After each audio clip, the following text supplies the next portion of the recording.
Hey, Jim Ahlin with Roofer Marketers and the Roofing Success Podcast, co-author of the book Internet Marketing for Roofing Contractors. Just here to talk a little bit about today, the opportunities that are available to you, a roofing contractor, opportunities to generate a lead for your roofing business online. So we're going to go through a few different things today. And really, we're going to start off by talking about how people search for roofing contractors. And when there's a little bit of a difference when people are searching, when they're actually looking to call a contractor, and when they're searching for things that are more of informational, right? So it's informational or searches with commercial intent. So if it's informational, maybe it's best color roof for a blue house, right? And I want to show you the way that Google displays these search results. So you see here, someone's running an ad here, and then we have coordinate your with siding and shutters, right? Best matching roof colors, house siding, gray, beige, brown, and you can see that it's saying, it's just more informational. Roofingcalc.com roof shingle colors. We also get this. This knowledge graph of people also ask, right? And so, what color roof should I get for my house? Oh, it has a nice little drop down of this website, WikiHow. So you can see these are more informational type queries. House.com, ICO, James Hardy, all of these places are Pinterest, are all about giving people information. So what we're going to talk about today is how to generate a lead for your roofing company online, right? So we're going to start off with Google. We're not looking for people that are just trying to find information, right? We're looking to start. The place to start is where people are looking to call someone, right? So when we do that, let's say I type in roofing companies near me. What is displayed is called the local search engine results page. On the local search engine results page, there's the Google local service ads or Google guaranteed at the top. Then you have your Google ads or Google pay-per-click advertising. Google AdWords is what it was called in the past. Then you have a map with 3 to 4 companies listed in the map section. If there's a fourth, it's because someone's running an ad through Google Ads there. Then you have the websites that Google feels are most relevant to that search query. So here's where you're going to find your Angie's List, your Thumbtack, Better Business Bureau, Yelp, Home Advisor, right? And you see there's a couple of companies, local companies that are getting ranked there also. Modernize, Home Guide, right? And then some more Google ads, right? So there was a study done by a company named called Bright Local. They did a study with showing what the breakdown in where people were interacting with the page when these local service ads were present. So when these local service ads are present, you get about 14% of people will interact with these Google local service ads. So we'll talk about best practices for each of these sections in a minute. When those local service ads are present, about 11% of the searchers will click on one of the Google ads here. So you can see about 25% of the traffic is kind of taken up by Google's paid programs, right? The Google local service ads is a pay per lead program, similar to maybe a Home Advisor or Modernize, things like that. And this is Google's pay-per-click section. So moving down the page to the map section, in this section it gets about 35% of the traffic on the page goes to this specific section, right? So whether that is someone clicking over to the company's website, getting driving directions, or what we always want them to do, right, is make that phone call. So this is a very important piece, the largest piece of the organic puzzle, and it's a place that companies like Home Advisor and Modernize and Angie's List and Yelp just cannot get into. It's all local businesses, right? So then as we move down the page here, we get to the websites that Google feels most relevant to that search query. And because I'm in Plymouth, Minnesota, when I type in roofing companies near me, I'm near Minnetonka, Minnesota. That's what it's giving me, right? The best, roofing companies near me. So about 40% of the leftover 40% of traffic, which is a good amount of the traffic, goes down to this section. But about half of that traffic goes to the top listing here. And that's why, that's why Home Advisor and Angie's List, of course they're the same company now, but Thumbtack and all Yelp and Better Business Bureau, these companies spend millions of dollars every year to generate these rankings, right? To get into these top spots, to then take that lead and sell it back to the contractors in the area. So really the rest of the page gets the other 20%. Excuse my handwriting here with my mouse, but the rest of the page here gets the additional 20% of the traffic, right? So, it depends on how people search, right? So those are the opportunities to generate a lead for your roofing business on this page. So remember, there are 5 opportunities to generate a lead for your roofing business here. So let's start with the best practices for each area. So we're going to start with the big part and what everyone refers to as SEO, right? Search engine optimization. So the best practices here, the way I like to describe it is, really Google only knows how to read, right? So if you don't have enough words on your website for them to read, you're going to have a difficult time ranking, right? You can see here that, roofing companies near me, the reason that they are writing this, you could see Google highlights those specific words on these companies' websites, right? Roofing contractors, near, right? So Google is correlating all of the text on somebody's website, all of the words, and just making correlations and using their algorithm to display what they feel is the best search result. So you have to make sure that you have the right words. So how do you have the right words? Well, first, we want to break down, people search for roofing especially around commercial intent, around the services that you provide and your service area. So in breaking down a website, you want to write all about the services that you provide in your service area. And let me show you an example of that. So this is Prominent Construction here in Minneapolis that we work with. You can see that we break down, they do residential and commercial work, right? So we break down their website into residential and commercial. People may search for roof replacement. So we have a specific page for roof replacement, roof installation. Storm damage is a big thing here, right? Asphalt roofing, siding, insulation, windows, gutters. So each of these things is a service that they provide. So we want to fill this out in as much detail as possible. So let's look at roof replacement, right? So if we go into roof replacement, you can see that we have about, a solid 1,000 words on this page, 800 to 1,000 words about roof replacement. Local roof replacement services, the difference between replacing and repairing. We're giving Google the amount of content that they need to really rank this page. But then we also have different, ideas. So maybe someone's looking for metal roofing, right?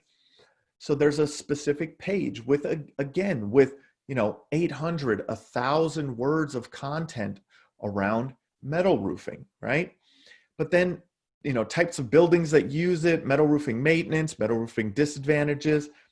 But then within that, we have pages for each of those. So corrugated, standing seam, aluminum, copper, steel. So, even if when we go down into standing seam, we're giving Google every opportunity to rank you for what people are searching for. And having this amount of content builds up an authority within your website along with backlinks to your website. So types of standing seam, right? Advantages, standing seam maintenance, cost, all of these things. So again, 800 to 1,000 words, going deep into the services that you provide, right? We could do the same thing on, over on into commercial roofing. So the same thing, right? Commercial roof installation, we have 800, 1,000 words on that.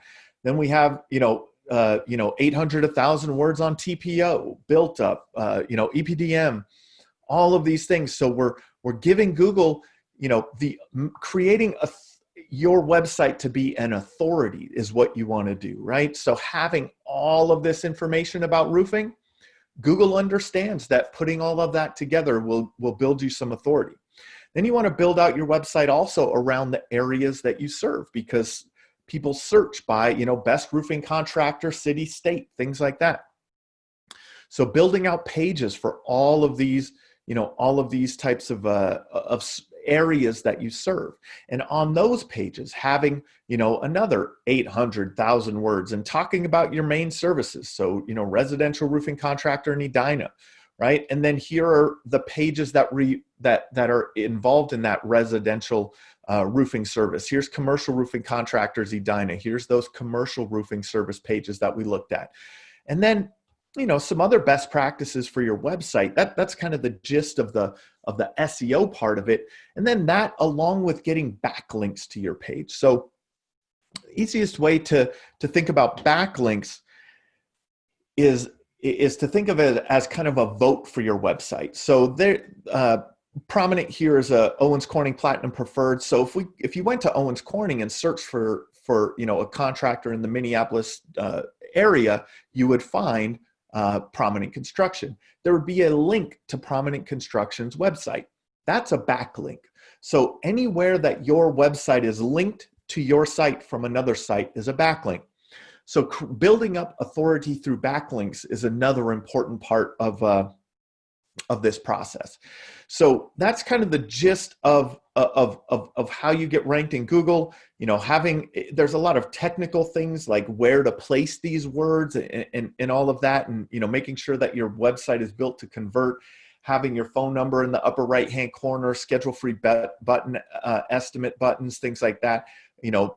Building up your trust factors, and then bringing in authenticity of your brand are also very good things to have. Having video that people can watch, things like that, also contribute to that.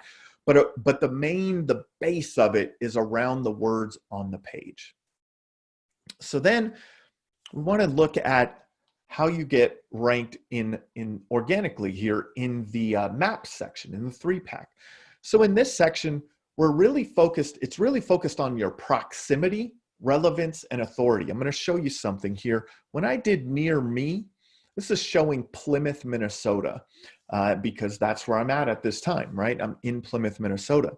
But if I type in something, if I type in St. Paul, Minnesota, you're going to see this map change. So now it's showing St. Paul, Minnesota, right? Here's Plymouth up here in the northwest side of town. St. Paul now is what it's showing. So even the companies listed in the maps section are going to change. So that is that proximity factor that we're talking about. So if your office is located in a specific city, but you want to do business in another city and you're hoping to get your Google My Business listing ranked there, you're probably going to have a tough time, right? So, your office location is going to determine that proximity in that search. So the other thing is relevance, right? So choosing the right category for your Google My Business listing. So making sure that if roofing is your main service, that roofing contractor is your main category, right? So that's your relevance.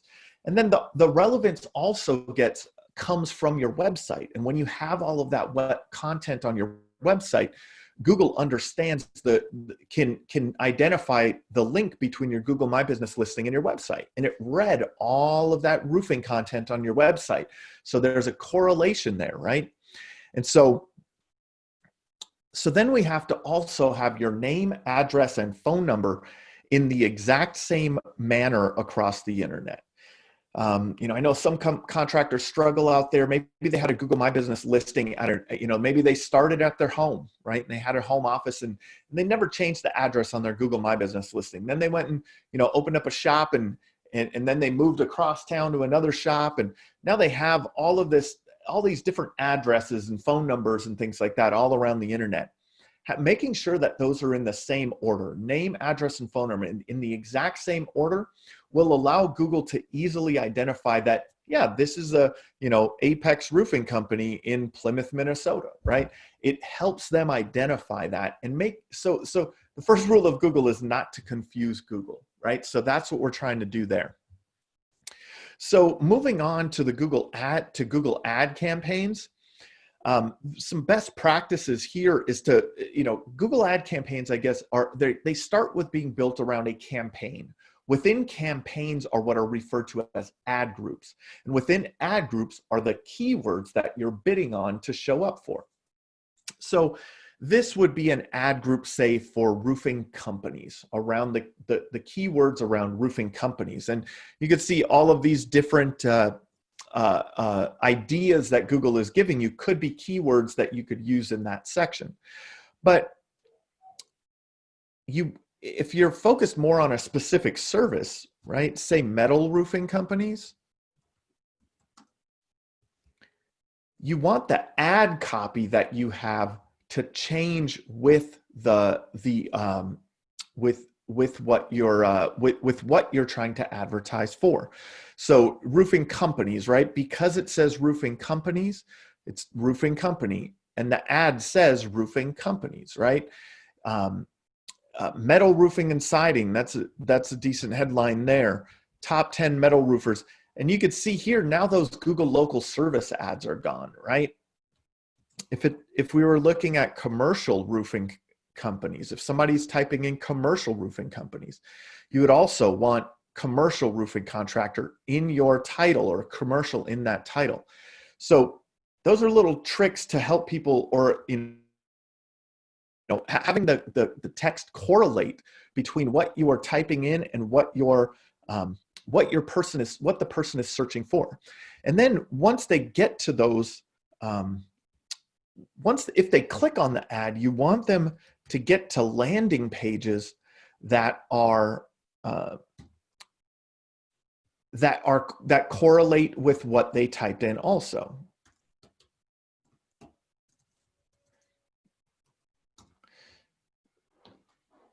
So if they typed in, if they clicked on an ad for a metal roofing ad, you'd want to show them a landing page that talks about metal roofing.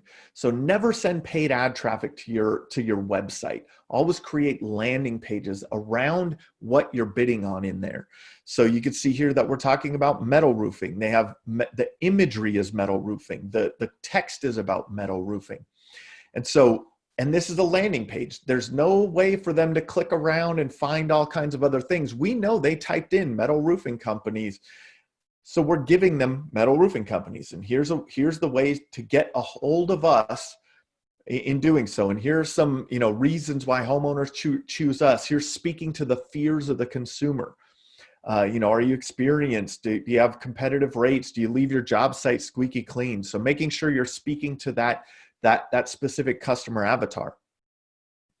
So then, back up into those are some best practices around Google pay-per-click advertising. And then the best practices around your Google local service ads are first to answer the phone, right? Google is tracking all of these calls, and Google's main objective is to provide the best user experience possible.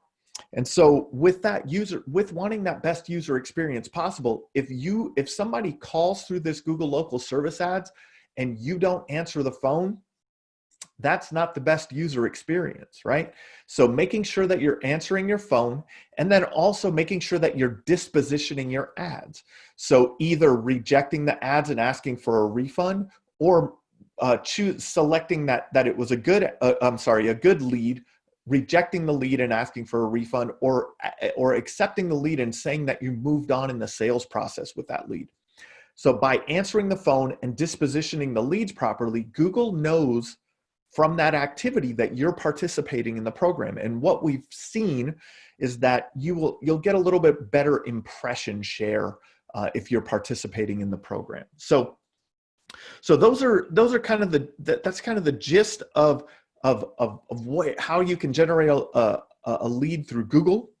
And now let's talk a little bit about social media, right? So with Facebook advertising, Facebook advertising is a little bit different, right? Because Facebook is not a place that people go to search for a roofing company. But there's all kinds of companies out there that will tell you how they can generate leads for you on Facebook. So how do they do that, right? How can people generate a lead on Facebook? Well, it's done through brand awareness. You can think of it as very similar to TV commercials and radio commercials, right? You're trying to get mind share of people. You're trying to become top of mind to people. So let's look at a couple of companies here. Maybe Hoffman Weber does good work.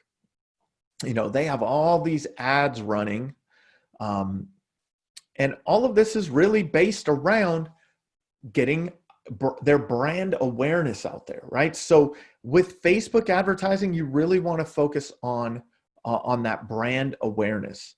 And in doing so, that's how you get to those leads. So let's see if Jensen's running stuff. So, Salem and surrounding area homes, homeowners, is it time to replace your aging roof? So organic reach on social media for businesses, especially on Facebook, has diminished. So running paid ads behind all of the content that you're promoting is the best way to do it. Let's see, Whalen, MF Whalen.